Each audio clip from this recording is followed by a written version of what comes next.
Thank you very much for taking some time out of what I'm sure is a busy Wednesday for you to come together to help close the concentration camps at our nation's southern border. We're here today with Hawaii J20, the good folks at Harris United Methodist Church, the first, and as far as I know, the only sanctuary congregation in Hawaii.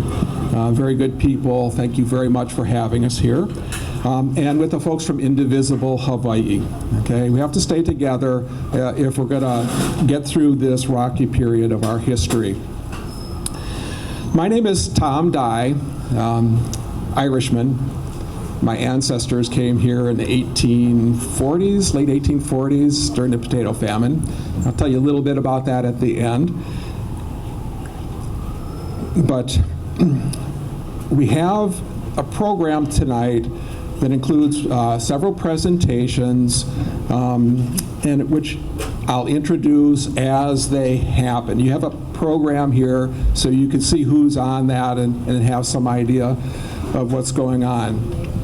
The first presenter tonight is Gay Chan, who is a founding member of Hawaii J20. Gay is a professor of art in art history at the University of Hawaii at Manoa.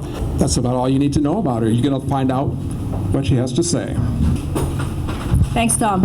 Seeing is believing. The perpetration of violence is often kept hidden, kept from view. This is the reason why reporters are not let into concentration camps. Thus, this is why photographers are not let into concentration camps. In the past few months, when congressional representatives went to visit camps, the cameras and the cell phones were taken away from them because seeing is believing. I will spend my 6 minutes showing works made by the people that are held in concentration camps. The first three are drawings made by children 10 to 11 years old.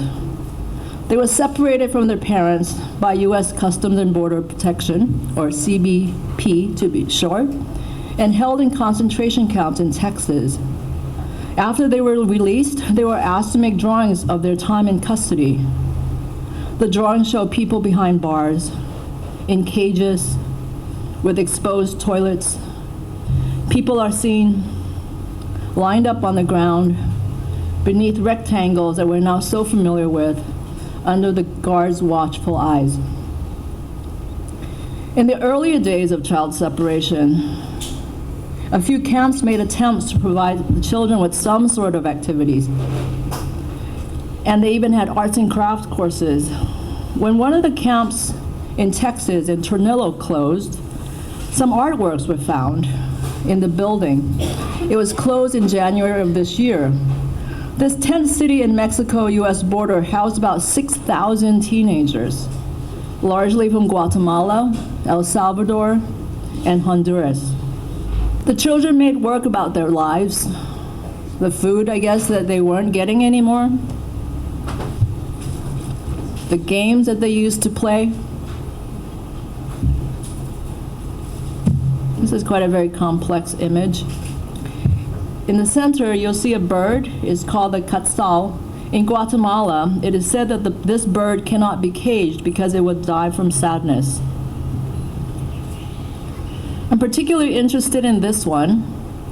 I'm not really sure what language that is, but it's basically says English language lesson. And you have this figure with lots of voice bubbles. And each voice bubble are 3 languages, in Spanish, in English, and I tried to Google it, but I couldn't figure it out, so it must be some Mayan language. These works show us the importance of visual representation in moments of utter despair and hopelessness.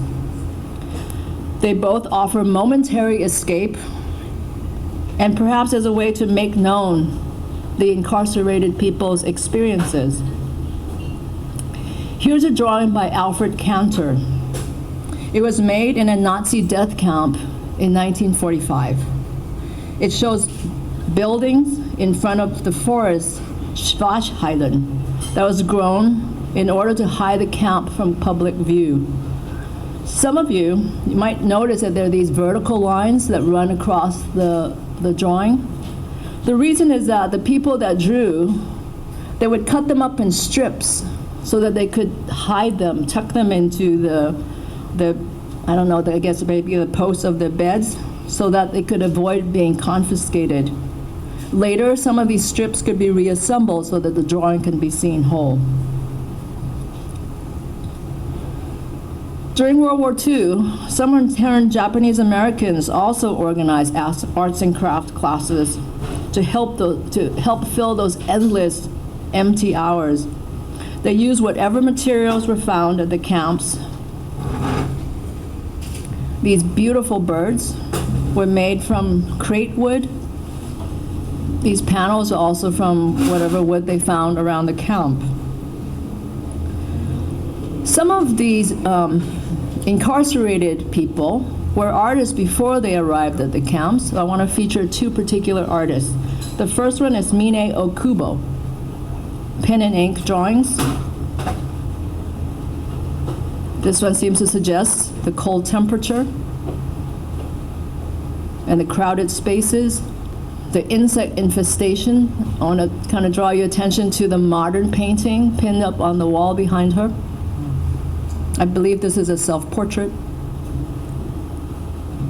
And because of how people were incarcerated very close in proximity, she even had a sense of humor about the youngsters driving the old guy crazy with their dancing. This one depicts a funeral of one of the incarcerated people dying while they were at the concentration camp. The final artist I want to show is Chiura Obata. He actually ran a school before he was incarcerated, and he continued to run the school while he was in camp. These are some beautiful watercolor drawings.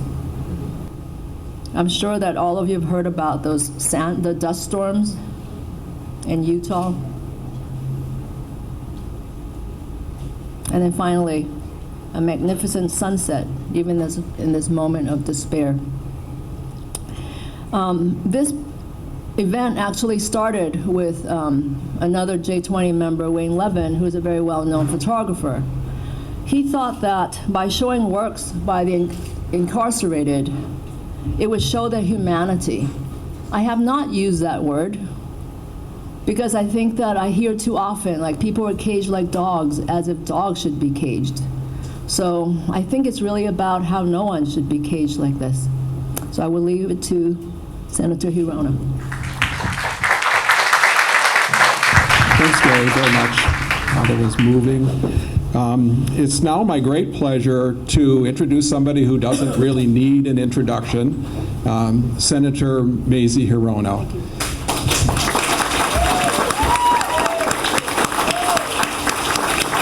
Senator Mazie Hirono. Thank you. Thank you very much. I want to start by thanking Gay because she knew that I'm very allergic to highly scented lace, so she made me a pink ribbon lei. It's recycled, and she said, I thought you would like that, and I do. I think this is great. Thank you so much.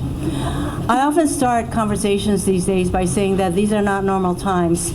So it's not normal, and that therefore every single one of us should not be doing the normal things that we do when we get upset, angry, or motivated by anything. You got to do more.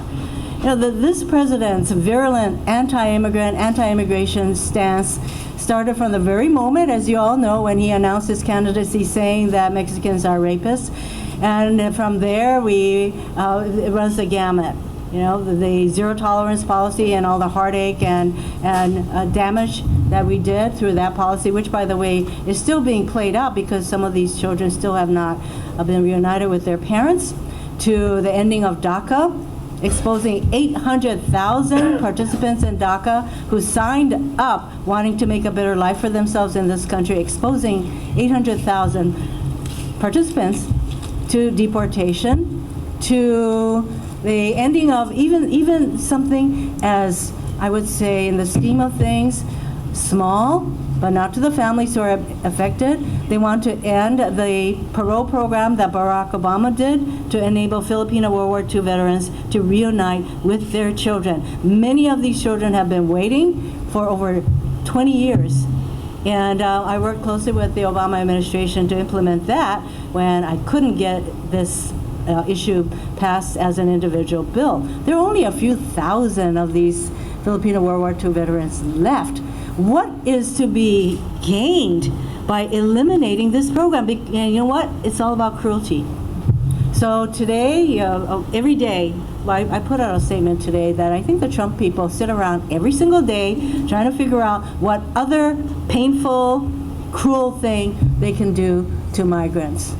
Literally. And just recently, you know, that they're putting together the public charge rule that will make it harder for people to come into our country, and that will make it harder for people to stay in our country. So it's like a double bind situation, squeeze. They make it really plain how much they don't want certain kinds of immigrants into our country. So just yesterday was a public charge rule.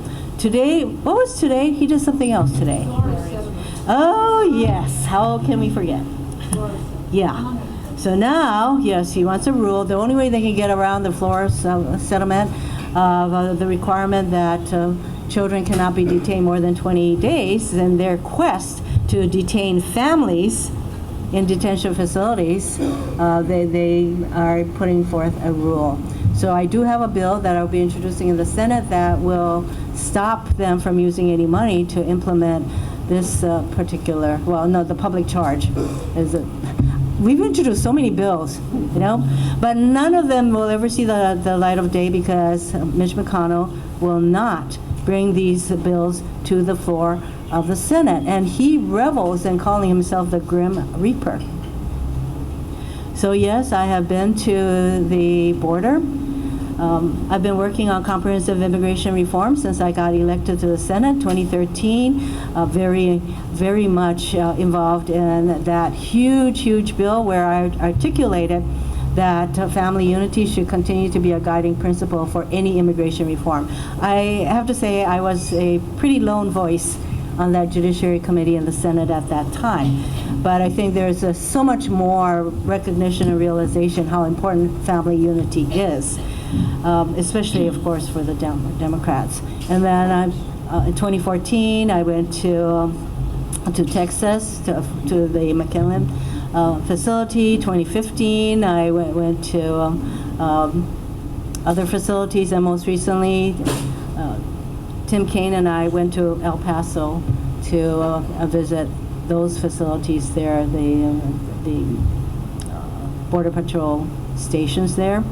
There is no question that Trump has been a major reason, aside from the horrible conditions and dangers that face the Northern Triangle people, that Trump himself has, I would say, has responsibility for the number of people who are coming into our country, where he can abuse them and impose cruelties on them. So what can we do? You know, I'll end by saying that these are not normal times. And I'm glad that all of you are here. And I had a chance to talk with someone sitting back there who said she wants to do more, but what can she do? There are immigration groups all across the country who are providing assistance. There are nonprofit groups such as Annunciation House that I visited twice, where they provide support, I mean, bus fare, whatever they have to do for those who are actually released from the detention facilities to enable them to connect with relatives in our country. I tell you that it's something to talk to these committed people at Annunciation House. And by the way, the bill that we passed most recently, which I couldn't vote for, I voted for the House version. I couldn't vote for the multi-million-dollar version that didn't have enough parameters that would prevent using the money that we provided to enable better conditions in the facilities or detention centers. It didn't have enough parameters, so I did not vote for it. But Annunciation House, it did have money that goes to some of these nonprofits, and Annunciation House told me they are not accepting any of those funds. So there are people out there all over the country that needs your help, whether by financial or phone calls. And of course, you know, the bottom line is for what we can do. It's the people who are in the House and Senate who are not supporting these bills. We have a number of bills that create fair processes, legal processes that impose or require humane treatment and that address the root causes of the dangers in the Northern Triangle countries.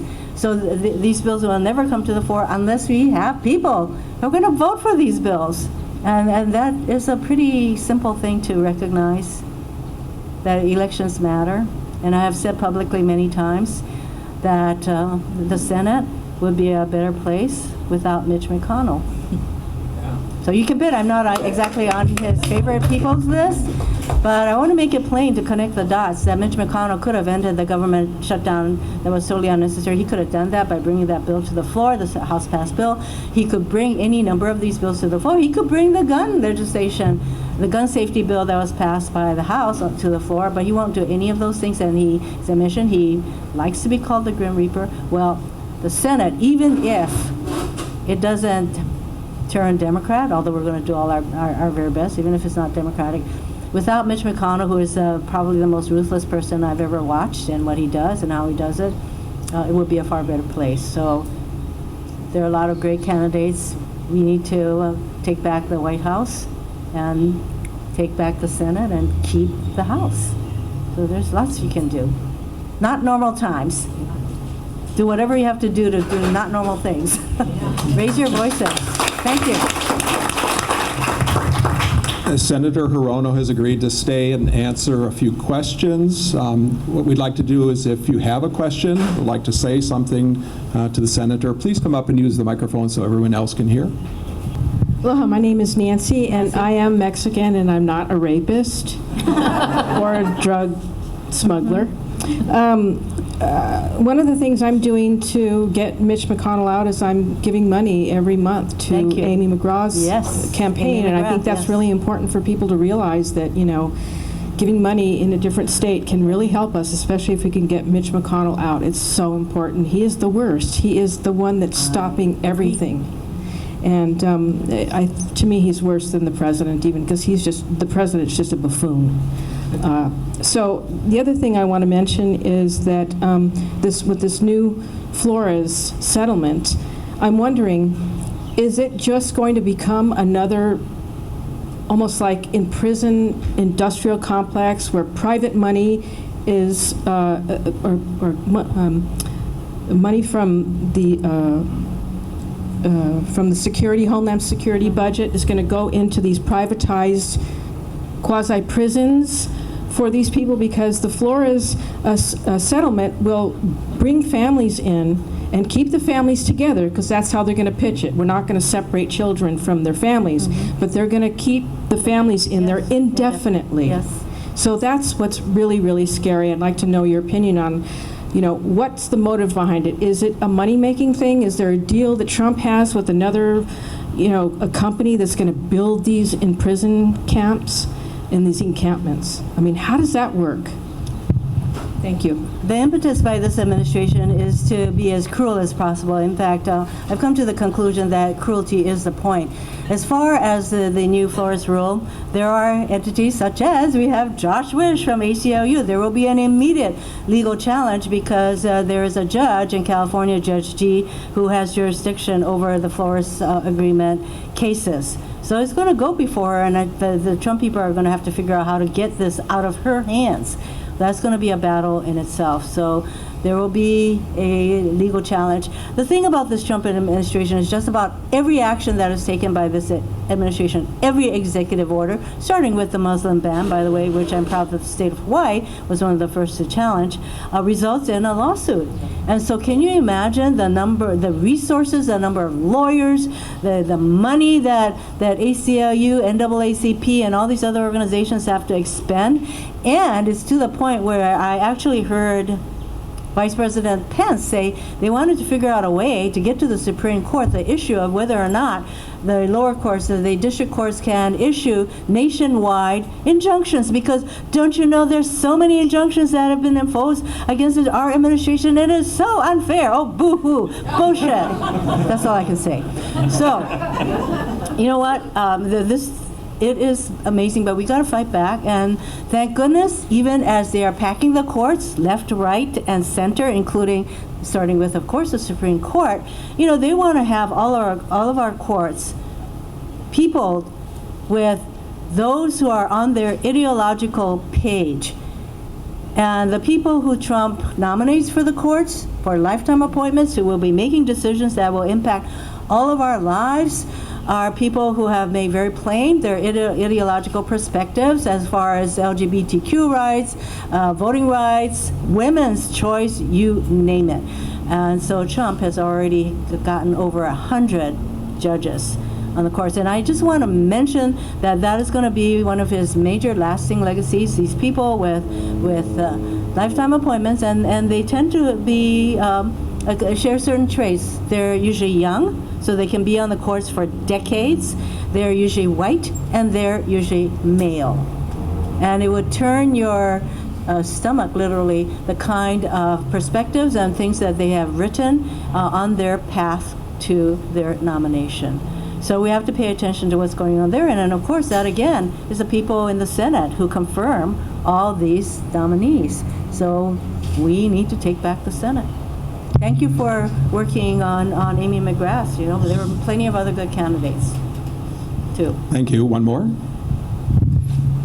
I'm Steve Dawson, and I have a question for Maisie. Mm-hmm. Periodically, Maisie, I send my thoughts to Senator McConnell and to President Trump by email. Mm-hmm. Is that a complete waste of time?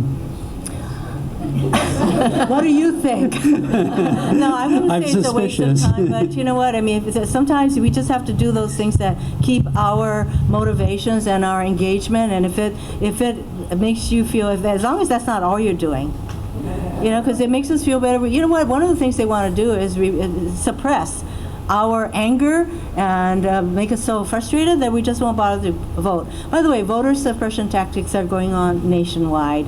And you think this Attorney General is going to challenge any of those? So we have to watch efforts to get us so frustrated and angry that we'll all stay home. So yes, you can keep doing that, but that's not all you need to do. Do they tabulate everything? I have no idea what the heck they do, really. And we all know we have a president who doesn't listen to anybody except himself. And there are only two things he cares about: protecting his okole. And when I said that nationally, the national press had to go look in the dictionary and put in parentheses, oh, this means behind. So he cares about protecting his okole and money. Those are the two things that motivate Trump. Thank you so much for sharing your insights. My name is Natalie Rita. I'm a PhD candidate at UH Manoa. I had one question. So obviously getting rid of the Trump administration is very important in regards to immigrant rights. Mm-hmm. But I worry that the Democratic Party has also adopted some anti-immigrant legislation over the past 20 years. The public charge rule is an expansion of a policy that was adopted during the Clinton administration that stripped green card holders away from public benefits. Mm-hmm. So how do we ensure that we just don't stop the Trump administration, but we also expand immigrant rights in the United States? Oh, I'm all for you. But in order to do that, because a lot of that, in my view, has to happen with comprehensive immigration reform, because we have 11 million plus people in our country who are living in the shadows, totally without documents. They're paid a lot of taxes and all of that. So, yeah, we have to do comprehensive immigration reform. And I think with all the horrors of this administration, I think there is there's much more awareness of the negative impacts of these kinds of rules that have been put in place. But you know what? I mean, what Trump administration does is they do it like many times over. So first things first, we have to get some people into office that will undo or do the kinds of legislation that we need to pass. Thank you so much. Hi, my name's Eileen. Thank you for being here. One thing we didn't mention was the birthright citizenship that yes. Trump is threatening again, 14th Amendment. So, one thing we haven't mentioned yet is, because there's too much, the birthright citizenship, 14th Amendment, that Trump wants to take executive action and take that away. So he talked about that before. Yes, that's another thing. Yes. So the 14th Amendment basically says that if you are born in this country, you are a U.S. citizen. So when Attorney General Barr came before the Judiciary Committee, I asked him, what is your view on birthright citizenship? And his answer was he would have to ask the Office of Legal Counsel for advice on that. I said, it's right there in the Constitution. You want me to read it to you? So it is just amazing that we have an Attorney General who says he'll have to look into it. It says so right there. And by the way, they can't change birthright citizenship with an executive order. Right. Would that immediately go to the courts, or? But it just goes to show you how far they are willing to go to keep people from coming to our country or being able to stay in our country and get green cards. Ms. Serrano, you're a hero to all of us here. We admire everything you do. Going back into that arena out there. Since we're in a religious context here, I'm reminded of the thought that one should cast no one out of your heart. But it was relatively easy for me to forgive people for voting for Trump. But now that there's so many terrible cards on the table, it's really hard to understand people that still stand with this administration and what they're doing. Given that you have to work with your colleagues across the aisle in the Senate, what have you learned about how to somehow maintain some civility and respect for people that you just can't understand what they're doing? There are certain issues that are so important that I think they're able to compartmentalize a lot. For example, on the vote on getting rid of the Affordable Care Act, we managed to save that by only one vote. So to talk to colleagues who have no problems voting to eliminate health care for 20 million people all in one fell swoop, it's not the kind of thing that I can say, don't you know that what you're doing is wrong? Because obviously they know it, but they're doing it anyway, or they don't even want to face that. On immigration, hardly any of them raises a peep. But they're just, I think the Trump moral dead zone just spreads its venom all over, and he spreads fear in the hearts of the Republicans. Hardly any of them will ever speak up unless they're retiring. So they're very afraid of their re-elections. But I tell you, if re-election means that much to you, and you have to ask yourselves, are you willing to sell your soul? So I don't have those kinds of discussions with my colleagues on the other side of the aisle on votes that are so obviously wrong, but they're doing it anyway. I mean, what the heck, right? It's not like I can convince them. I do work with them on a number of other issues. Believe it or not, I have worked on getting legislation passed with Mike Lee of Utah, with who else? Joni Ernst of Iowa. There are a number of, in fact, maybe we shouldn't tell Trump, but he has actually signed quite a few of my bills into law. I don't think they tell him who the introducers are. And in fact, I'm introducing a bill with Ted Cruz. So, you know what? I mean, there are ways that I can work with them, but you know what? These days, I just speak out, and it does get a rise out of a number of people, but so what? These are not normal times. So you just have to keep going, and I'm very grateful to all of you for your encouragement, because sure, there are times when we all get discouraged, but one thing I'll recommend to all of you: Trumpless Sundays. On Sundays, I don't watch the news. I don't do anything except that which will make me laugh or make me happy. And I suffer no guilt. I look forward to it. And in fact, Breitbart said, oh, she's so obsessed with Trump that she has to have Trumpless Sundays. But there are so many other people who say what a great idea that is, and I would recommend it to everyone, because we need to restore our souls and our equilibrium. So if you want to eat something, eat it on that Sunday. Thank you very much, Senator Hirono. Thank you very much. Let's give her a big round of applause. Next, I have the great pleasure to introduce Christine Boley, who's Associate Professor of Languages and Literatures of Europe and the Americas up at UH Manoa. Christine.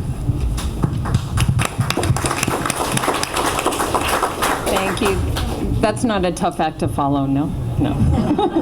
Okay, so I was given 7 minutes to talk about the historical and colonial roots of migration from Latin America. Also not a tough act to follow. So I'm just going to really briefly touch on 4 different factors, but please keep in mind that I could give you dozens and would be happy to give you dozens of examples of any of these. The first is regarding land tenure systems. So I am an archaeologist, and prehistorically we know that throughout both Mesoamerica, the area now encompassing the Northern Triangle, Northern Central America and Mexico, as well as the Andes in South America, that land tenure among indigenous peoples was largely collective, right? So between Andean Ayus and pre-Hispanic Mexican Calpulli. These were large kinship groups that collectively owned and used land, usually in several different environmental zones, to guard against, right, things like climate change, which is not a new problem. Similarly, during the colonial period, after the Spanish conquest, there was a large-scale transfer of land, not through direct seizure of land, because the Spanish conquistadors and the soldiers working with them and their descendants were granted encomiendas, which are rights to the labor of the indigenous people that were living on those lands. That, however, in the long term, did not stop the large-scale transfer of land. The Mexican Revolution, for example, in 1910 was a first really major attempt at returning land to indigenous peoples, particularly for use as subsistence agriculture. Until then, almost all of the land at that point was owned by the former colonial period elites and worked by the indigenous poor in serfdom, right? Multiple land reform attempts since have happened, including the establishment in Mexico of ejidos, these were an attempt to protect the collective land ownership of indigenous peoples. But more recently, individuals have been allowed under Mexican law to sell parcels of land or to put them up as collateral for bank loans. And so we are again seeing a wholesale and very large scale transfer of land. The second point I would like to talk about is indigenous rights. So after the colonial period, with the establishment of the republics throughout Latin America, there were a series of very public conversations among intellectuals, politicians, elites, et cetera, about what was called the social problem. The social problem, right, was how to fit the indigenous majorities of most of the nations of Latin America into the nation, right, into a national identity. And it was an extremely, particularly from our modern perspective, racist way of talking about it, right? These indigenous people are so poor because they're lazy, they breed like dogs, et cetera. And so how are we going to bring them kicking and screaming into the 20th century, 19th century, 21st century? I mention this because there is a lot of, there are very strong parallels in the rhetoric, right, that we hear today as well. Indigenous rights have gotten somewhat better in some ways, but not entirely. Indigenous rights are used as an excuse in Mexico, for example, to deny human rights protections to women, such as owning land. And domestic abuse is recognized officially by the Mexican government as a cultural practice. And so therefore women, you want to know why women are coming with their families? It's perhaps for some who I know secondhand, because it's better to sit in a cage than it is to be hunted down by your husband or boyfriend, right? Third is political sovereignty. So just very quickly, U.S. intervention and regime change. I'm not sure how many people know what a colonial power we are.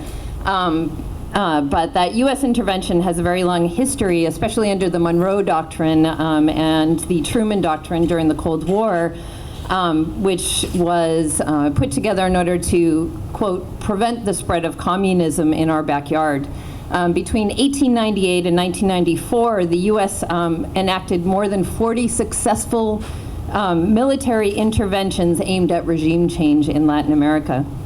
The result has invariably been multinational business-friendly policies, and that was usually the primary motivation for those regime changes. So either preventing governments from passing or enforcing child labor laws, right? Environmental protections, labor protections, et cetera, and often brutal dictatorships, some of whom have committed absolutely atrocious genocides, especially of indigenous populations, resulted with military hardware, weaponry, and training directly provided by the United States. For example, the 1954 overthrow of Jacobo Arbenz in Guatemala, he was trying to enact a policy where unused lands by United Fruit, now called Chiquita Banana, would be distributed to hungry indigenous families, right, to be able to work the land and feed themselves. United Fruit's leaders, right, business leaders, had very strong connections at the State Department and CIA, and they drummed up a story that communist rebels, right, were taking over Guatemala, thereby triggering a military coup. A 40-year civil war resulted that included the genocide of over 200,000 indigenous Maya. Reagan, right, met with one of those far-right Guatemalan dictators accused of crimes against humanity and gave his very strong support to his regime. So these are not entirely, right, in the past as well. And then finally, I wanted to touch on climate change. Climate change, we know archaeologically, has been a very big factor, if not the primary cause of civilizational collapse in prehistory. We see it again and again and again and again in the archaeological record. Climate change at this pace and at this scale scares the bejesus out of me. And it scares me both as a mother and as a human being. In Guatemala, El Salvador, and Honduras today, the average temperature has already increased by 0.5 degrees Celsius since 1950, and it's projected to rise another 1 to 2 degrees before 2050. We know this has a dramatic impact on soil quality, on aridity, on crop susceptibility to disease, and so on farmers as well. And then, of course, fishermen, right, are finding it increasingly difficult to make a living because of warming and rising seas. And so you want to know why people are coming? That's the 7-minute version. Thank you.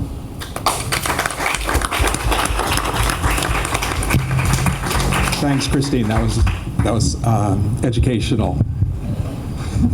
Next is Nandita Sharma, my good friend, and one of the other motors of Hawaii J20, Hawaii J20. Nandita is a professor of sociology at the University of Hawaii Manoa, where she carries out a long tradition of radical scholarship that we appreciate very much. Nandita Sharma. Hi, thank you very much. I wanted to take this opportunity to talk about this controversy about whether the camps or the centers that are currently detaining migrants, children, and adults in the United States are concentration camps or not, because I think it's actually a very, very fruitful debate. Those who don't want to call them concentration camps insist on calling them something more innocuous, like a migrant facility, detention center even, is as far as most people want to go, is because they want to normalize the state's ability to prevent people from moving to save their lives. And what I want to do in this talk today is talk about the significance of how, when we hear the term concentration camp, and another reason people object to the use of that term for what's happening in the United States today is because it heralds back to the extermination camps of the Nazi regime in Europe during World War II. And I think we actually do need to go there, because going back to the Nazi regime will tell us very much about how significant immigration controls were from the shift from concentration camps to death camps in Nazi Germany. It's a very, very crucial and largely untold story. So the Nazis opened their first concentration camp soon after taking power in 1933. The first death camp was not open until late 1941. So what happened in that intervening 8 years is what I want to talk about. The Nazi concentration camps from 1933 to late 1941 were largely deportation centers as far as the Nazis were concerned. They were holding people, many of whom had been stripped of their German citizenship or who otherwise weren't German citizens as the German expansion took place into Czechoslovakia, Poland, etc. So in July 1938, an order was issued by the Nazis to authorize the state to expel all those stripped of their German citizenship. In his January 24th, 1939 edict, Hitler ordered German Göring to establish the Reich Central Office for Jewish Emigration in Berlin for the purposes of, quote, solving the Jewish question by means of emigration or evacuation. That same year, the League of Nations, which had been set up after World War I, held a convention called the Convention Concerning the Status of Refugees Coming from Germany. In a 1938 speech, Hitler made a response to this conference that was held in Evian, France, and he declared that, quote, I can only hope and expect that the other world, which has such deep sympathy for these criminals, which is what he was calling Jewish people, will at least be generous enough to convert this sympathy into practical aid. We, on our part, are ready to put all these criminals at the disposal of these countries, for all I care, even on luxury ships. But none of the signatories of that 1938 League of Nations Convention were generous at all. The Nazis planned expulsion of those that they had deemed to be dangers or threats to the German nation failed. Their plan to deport those that they had declared to be enemies of the nation failed, largely because of the refusal of the Allied states to diminish, never mind abolish, the vast immigration controls restricting entry into their territories that they had put into place only since really World War I. This is clearly evident in their treatment of those that the Nazis stripped of their German citizenship, Jewish people, but also quote-unquote gypsies and black people. Stateless since 1935, many of those people could not leave Nazi Germany, not initially because the Nazis wouldn't permit them to exit, but because the other states would not permit them entry. All states in the world, in fact, except for one, the Dominican Republic, there's a long, weird story about that, all states refused to offer asylum to those who had been targeted by Nazi rule. One by one, the signatory states gave all kinds of reasons, mostly racist, for refusing the entry of the people that the Nazis wanted to expel. And remember, stripping people of their citizenships was a legal move to make them deportable, right? That was part of the process of what stripping citizenship was all about. So I don't have time to go through the various policies around the world, but the United States was a particularly vicious example of the enormous disregard for the lives of asylum seekers trying to flee Nazi Germany. The United States refused to fill their quota, they had a quota system at that time, refused to fill their quota for people coming from Germany and Austria all throughout World War II. They wouldn't even meet the quota, never mind trying to surpass it, which was what would have been necessary. So in short, It was when the Nazi regime understood that their deportation scheme for those that they had declared to be enemies of the German nation was not going to work, that they weren't able to deport people, because it takes at least 2 states to deal with deportation, right? One state has to be wanting someone to leave, and another state has to allow them to enter. Right? And it's that refusal of states to allow people to enter that caused the Nazis to shift their program from concentration camps, which were largely about holding people, and they didn't care if they died or not, but they weren't killing them actively until late 1941 when the death camp started. So it was really when the Nazis figured out that no other state was cooperating with their deportation schemes that they moved to the death camps. And I think it's not, you can't lay the Holocaust solely at the feet of immigration controls, but it is a key aspect of what was happening. So by late 1941 was the start of the first Nazi death camp, and then they started coming fast and furious after that. 11 million people were exterminated by the Nazis, most of the vast majority of them after 1941. So what's my point? My point is that without addressing the existence of immigration controls, without addressing and challenging people's support for immigration controls, without challenging our normalization of states' ability to prevent people from moving when those people deem it necessary for their survival to move, without questioning the nationalisms that underpin the idea that each territory belongs to a quote-unquote certain people, without challenging immigration controls, without challenging states, without challenging our nationalism, we are putting in place another system that could just as easily move from the horrors of the concentration camps that we're seeing at the U.S. border right now to death camps, and I don't think that that's an exaggeration at all. Thank you.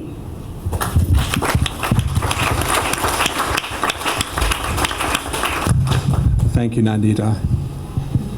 Next is Assistant Dean at the Associate Dean, at the William Richardson School of Law at Manoa, Renette Kawakami. And Renette has actually volunteered her time to be a legal volunteer at a migrant camp in Dilley, Texas. Renette Kawakami. Aloha mai kako. I'm an attorney and I do work for the law school, but I'm not an expert on immigration law. I'm not like my colleague John Egan, and I'm not an academician. I'm not an academic, but I spent 26 years as a deputy public defender, so I do have lots of trial experience, more than probably I wanted. But what we did, and I think like everyone here, when they found about the crisis at the border, and they saw the picture of the little girl in her pink sweatshirt, crying and bawling, I think everyone felt the same way, that this can't be America, this can't be us, and I'm not going to be a part of it. For me, it was the galvanizing photo, the way the napalm girl was in Vietnam, and I felt like that is the photo that would help turn the tide. Of course, there's been many photos since then. It hasn't seemed to make a difference with the Trump administration. But I'm not here to make those kinds of political statements. I just want to tell you what we did. So seeing that, and immediately got online and tried to see what can we do. And like most people, I have another job. I have a whole other job at the law school. So I tried to figure out how could I go. And this is summertime, so maybe I could take some vacation and go up to one of the camps and help with being on the front line with the rest of the attorneys all over the country. And the truth of the matter is there were thousands of attorneys all over the country who are trying to go and help. So people had to manage it. And there are a lot of the Immigration Justice Center with 3, I think, different organizations were taking in attorneys, and people are signing up. The thing is, they want you to be bilingual. They want you to be able to speak Spanish. I know zero Spanish, but I did have access to students who are fluent in Spanish. Very lucky, I'm very fortunate for that. And it took a while, but they finally did take us after spending, I don't know, months saying, take me, please take me, you know, choose me. And the Dilley Pro Bono Project in Dilley, Texas, which is away from the border, but not very far. It's one of the, they keep on saying it's the biggest family detention center, immigrant detention center of families that are seeking asylum. There were no single men. They were all women with children that were there. And I was able to take Andres Tobar, who was at that time a 3L, meaning he was in his third year of law school. He has since graduated and is working down at the First Circuit Court as a law clerk. So Andres is fluent in Spanish. He grew up speaking Spanish. His mom is from Mexico. His dad is from Ecuador.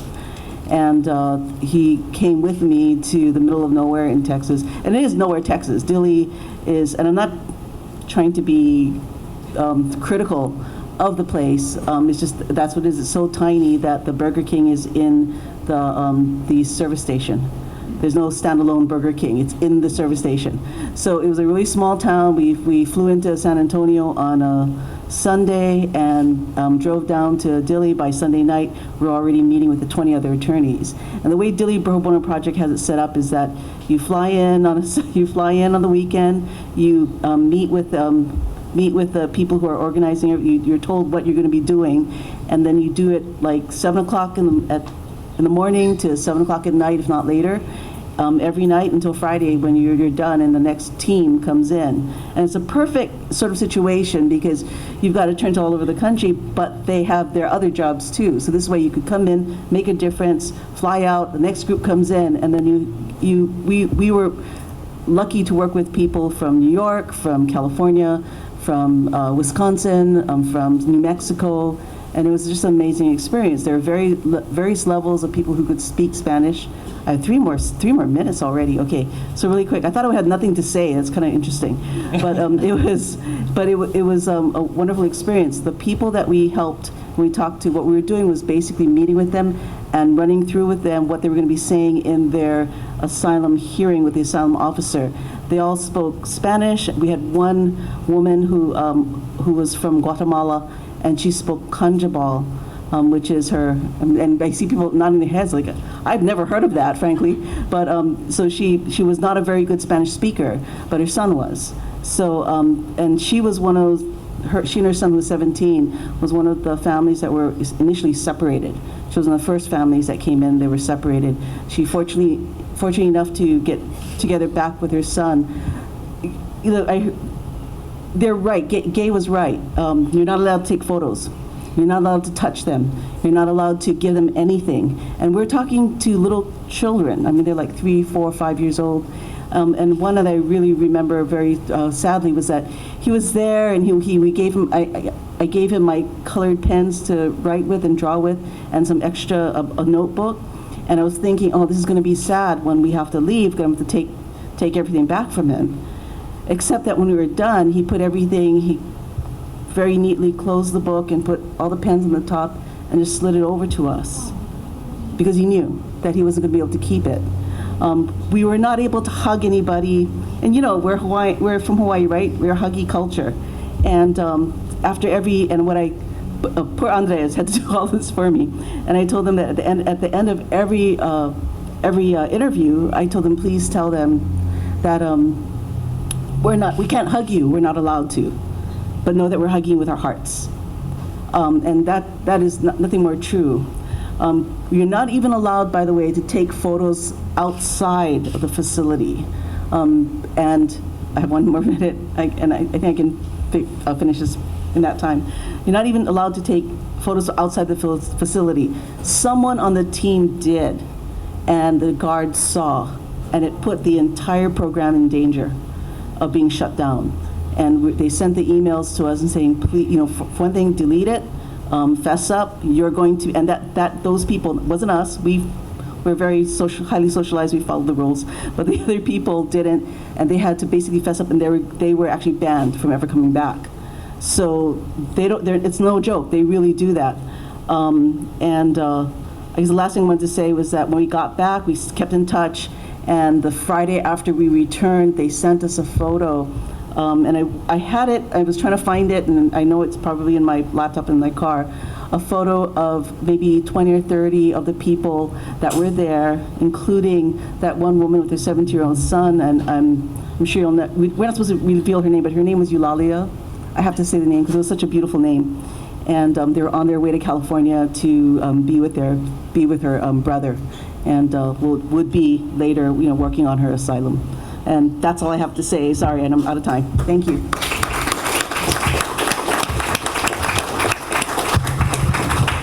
Thanks, Ronette. Thanks for being a good person in the middle of all of this.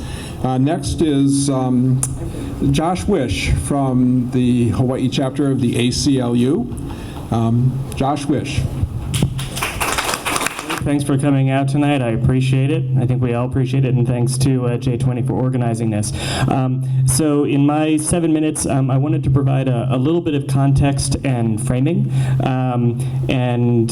Everyone here, I'm assuming, has also heard the old term, if you're not outraged, you're not paying attention. I always thought I was paying attention, actually, until I started doing this job full-time about a year and a half. Now, as my wife can attest, who's right there, I'm kind of trying not to be in a constant state of outrage, but I'll try to generate some extra outrage in all of you as a reminder of some of the things that have been going on, and then hopefully provide some practical things that folks can do, and if you do those, some hope going forward. So a couple of just first principles, just as reminders. First, immigrants and refugees actually belong here.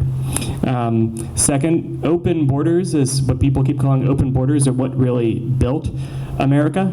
The Constitution, this is something people don't often remember. The Constitution and the rights in the Constitution apply to everyone in this country, not just its citizens. You're in the country, those rights apply to you. There is nothing illegal about claiming asylum, as I'm sure people like Claire and John can point out. So when people are talking about people acting illegally because they're claiming asylum, that's just plain wrong. The safest place for all people, and particularly for vulnerable people, is to be with their communities and their families, not in detention centers. Can we generally all agree on all of these? Okay. And then finally, for the record, you shouldn't have to remind this, but I will. The words of Emma Lazarus's The New Colossus on the plaque of the Statue of Liberty say that, "Give me your tired, your poor, your huddled masses yearning to breathe free." They do not say those who can stand on their own 2 feet and who will not become a public charge. And I think one thing that's good to remember about that is if that's actually what it said, the number of scientists and artists and entrepreneurs and perhaps a couple of particular U.S. senators would not be in the country right now if that's the way the rule worked. The one other thing that I think it is good to remember, the ACLU is a nonpartisan organization. We try to call balls and fouls on anybody. And it's good to remember that blocking immigrants from coming here who are fleeing persecution is nothing new, and is not only a Republican idea. For anyone who's ever heard of the ship, the St. Louis, that was coming from Nazi Germany in 1939, carrying over 900 Jews fleeing their own deaths, and were turned away by President Franklin Roosevelt. And when it was leaving U.S. waters, it was actually accompanied by U.S. Coast Guard ships to make sure that nobody jumped out of the boat trying to swim to U.S. shores. So I also do not like what this administration is doing, but it's also not just them. So just a couple of things about the camps that are happening in there. So we do seem, as Maisie was saying, to kind of be constantly reminded that the cruelty is the point, it seems like. I think it was just yesterday we found out that children are being denied flu vaccinations in the camps. Since May of this year, NBC News reported at least 7 immigrant children have died in the camps. Another May 2019 report from the International Consortium of Investigative Journalists analyzed 8,400 records describing the placement of immigrants in solitary confinement for reasons such as being disabled and needing a cane, for being gay, for reporting abuse from guards, for having a prosthetic leg, for putting half a green pepper in one of their socks. And then something that hasn't been getting as much attention, but I think is also important, something that our New Mexico affiliate wrote about in the March 2019 report to the federal government, is the treatment of LGBTQ detainees in these camps, who are engaging during rampant sexual harassment, transphobic comments from guards, like walk like a man and sit like a man, and being told this isn't your home, and all these types of things.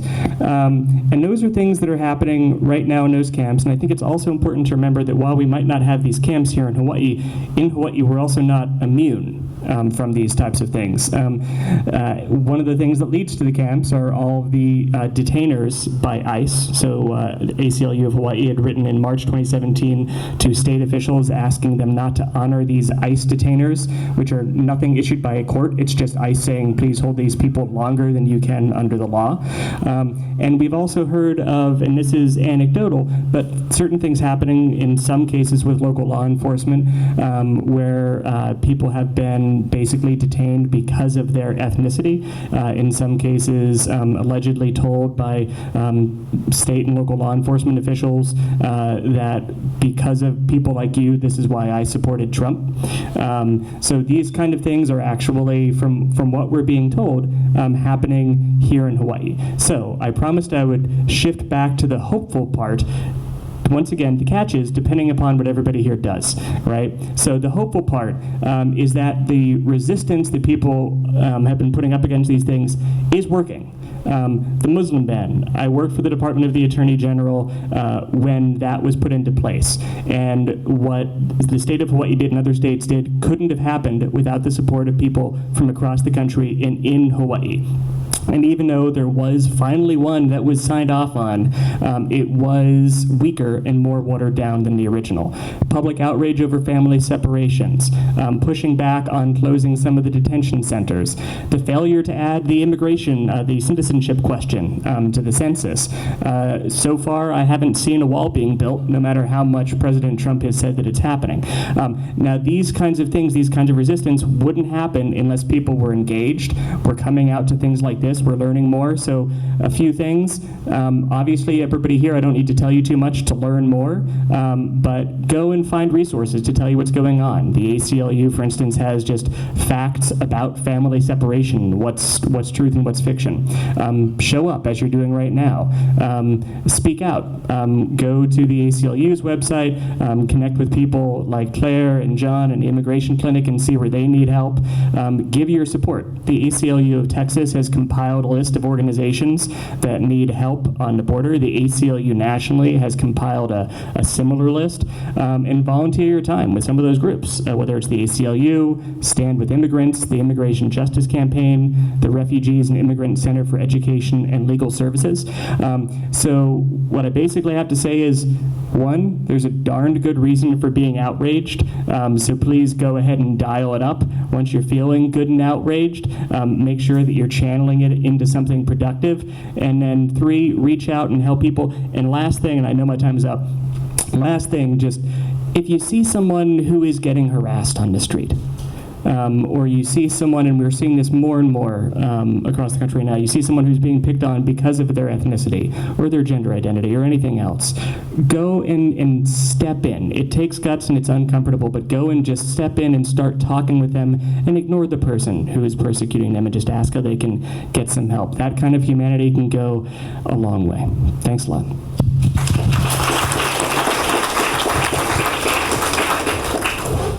Next, we have John Egan, who's an immigration lawyer here in Hawaii, doing good work every day for the people who are coming to our state. Mahalo. Sorry about that. I'm working with one hand here tonight. Boy, this is a lot of information that's getting put out here tonight, and there's so much more. Every day we're getting new initiatives from this administration about immigration. I can't keep up. It's my job to keep up, and I'm swamped.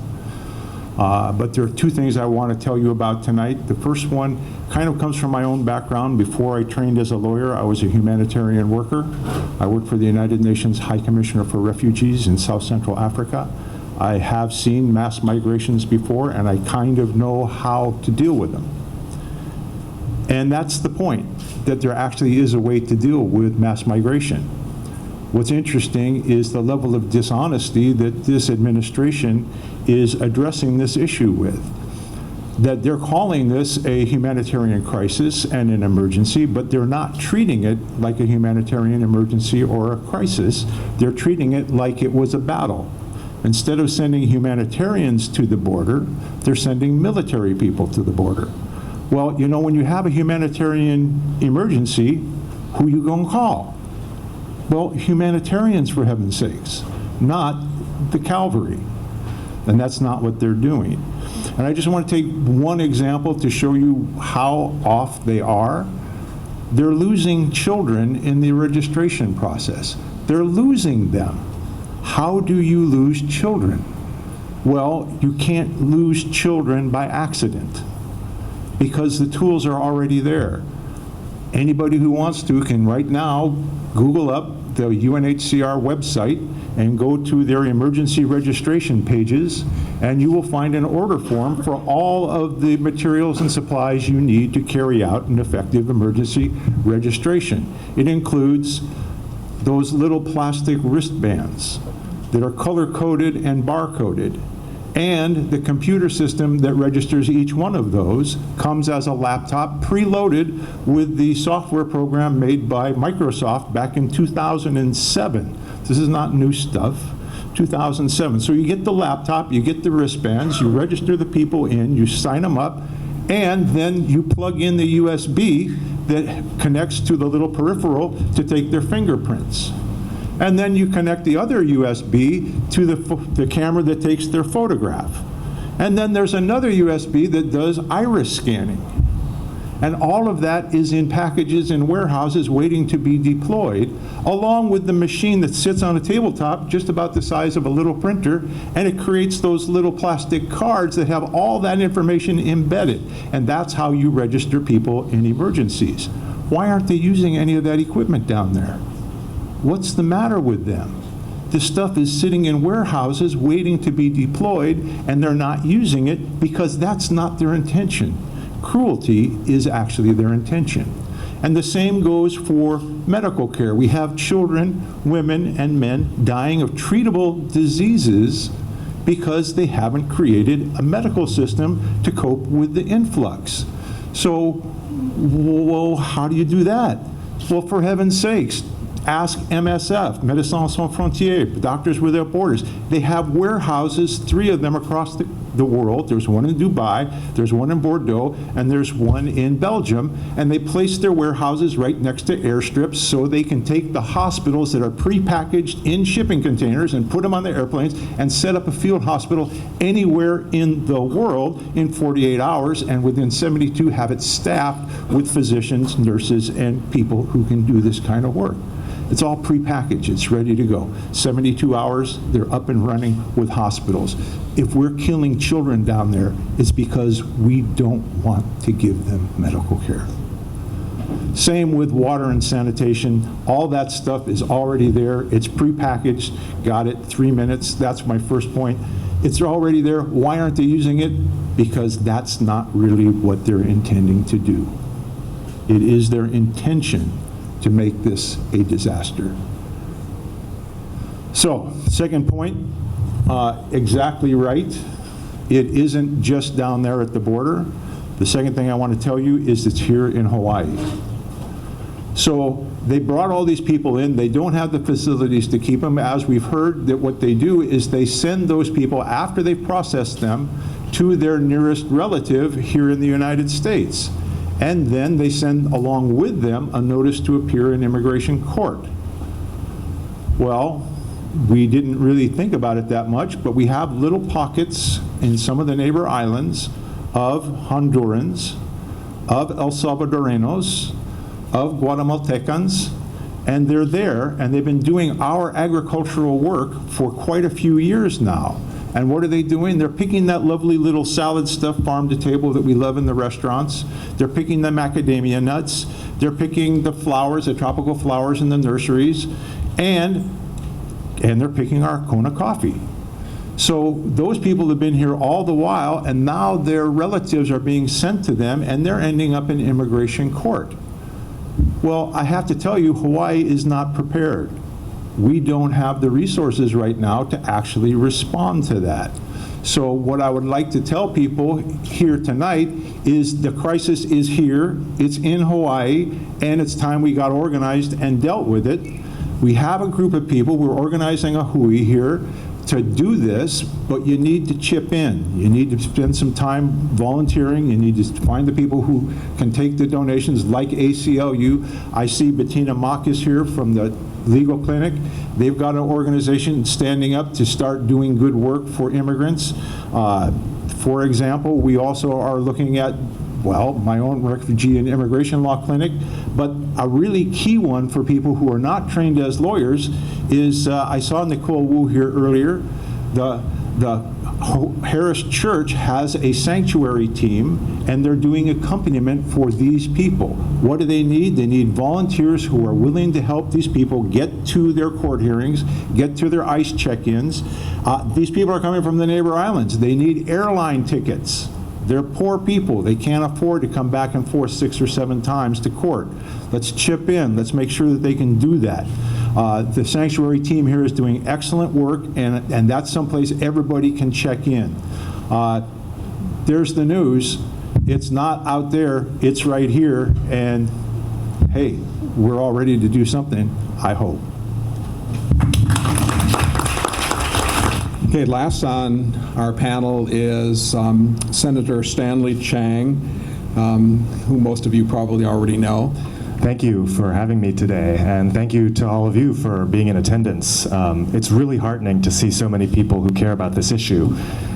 I know many of you guys have been involved in the issue of immigration for many years. A lot of hands went up earlier. I've only been involved since 2015, really. So I'm still learning, and I'm still uncovering things that still have the power to shock me. And it was actually in 2015. So, you know, when I first ran for office for the city council in 2010, I don't know that I didn't really know why I wanted to run. You know, I was just like an ambitious young kid. And that was a fair criticism that was leveled at me at the time, and maybe you can still level that at me now. But what happened in 2015 was the Syrian refugee crisis happened, and there was a bill in Congress to basically make it impossible for the refugees to enter the U.S., to require the Secretary of Homeland Security to personally sign off and guarantee that each one wasn't a terrorist. And a lot of people supported that measure, including, you know, in our own congressional delegation. And I experienced a feeling inside me that I had not felt before, which was that is so abhorrent and reprehensible that I would rather lose the election than vote for a bill like that.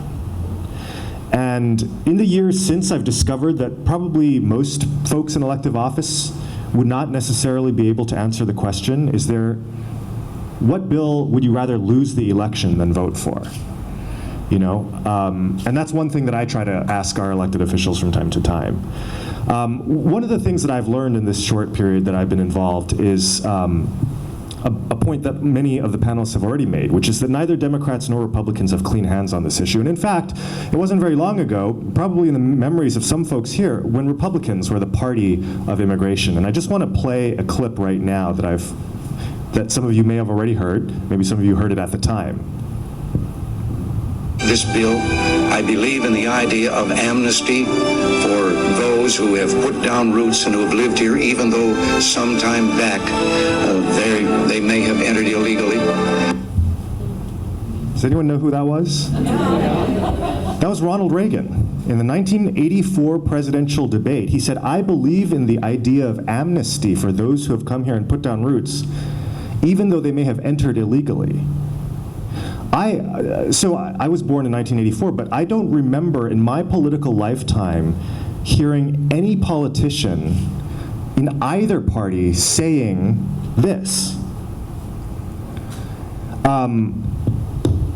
So one of the myths that's out there right now is that the Democratic Party has swung to the left on immigration, and that's just completely untrue. I mean, the entire Democratic Party of the United States is to the right of where Ronald Reagan was in 1984, which is really, I mean, it's really amazing to me. And in another case of strange bedfellows, that 1986, the last major immigration deal in Washington, the 1986 bill, Ronald Reagan proposed it, Mitch McConnell voted yes, Newt Gingrich voted yes, Danny Noe voted no, Ted Kennedy voted no, because back then it was like a corporate versus union thing.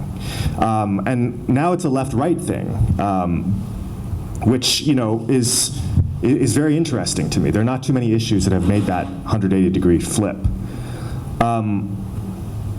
So I just want to end with one last point, because I've been thinking about this issue, and maybe there are people out there who have thought about it longer than I have. One of the problems with immigration, in my opinion, is that there is no positive vision for immigration. There's a negative one, which is, you know, stop them at the border, send them back, you know, concentration camps, whatever, punish them, you know, they're illegal or whatever. But what is the positive vision for immigration? It's hard for me to think of an ideologically consistent position other than open borders. I'm actually for open borders. I'm totally for it. Most of this country we've had open borders. You know, it wasn't until, you know, the 20th century when a lot of these restrictions started coming into place.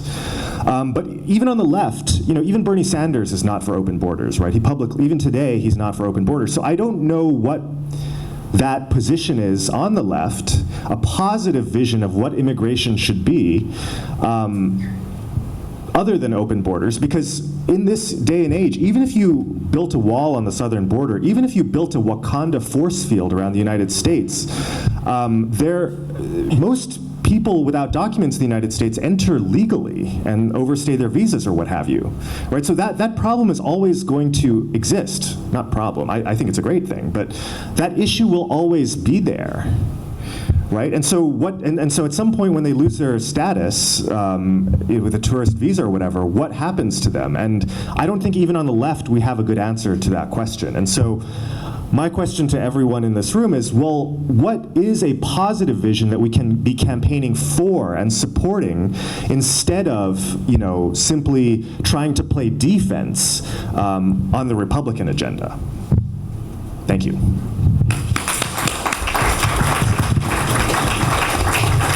I want to echo something that Josh brought up, and that is that there is some hope. Times right now are very dark, but there is some hope that this period of hysteria that we're in about immigrants will go away. My Irish ancestors came here when the potatoes got blight in the home country, and came to America for a better life, and the Brahmins in Boston called them scum of the earth, unfit to be Americans, and burned their Catholic churches. Okay? And 100 years later, we elected John F. Kennedy to be president. Okay? At the end of the 19th century, the United States was really exercised about Asians. Okay. Passed the Chinese Exclusion Act in the 1880s, which is our first immigration law to keep Asians out of the country, and various restrictions on Japanese immigration. Tonight we heard from Senator Mazie Hirono, an immigrant from Asia to the United States. Okay. In the early 20th century, our country moved to limit immigration from Southern and Eastern Europe. Northern Europe's cool, but Southern and Eastern Europe were not cool at the time because Italians were coming in and they weren't fit to be Americans, and Jews from Eastern Europe were fleeing pogroms there, and they were not fit to be Americans either. Today, we don't have any problem with Italians, and, well, some people have problems with Jews, apparently, but most of us don't. We live very well together. Then in the 1980s, when we had many migrants fleeing social unrest in Central America, the good people of 13 different churches in the United States band together and came together as sanctuary congregations to protect these people from our government is trying to send them back to places where they would be at risk for their lives. Okay, that's happening today here at Harris United Methodist Church. I think we ought to give these folks here, this congregation, a big round of applause for their work.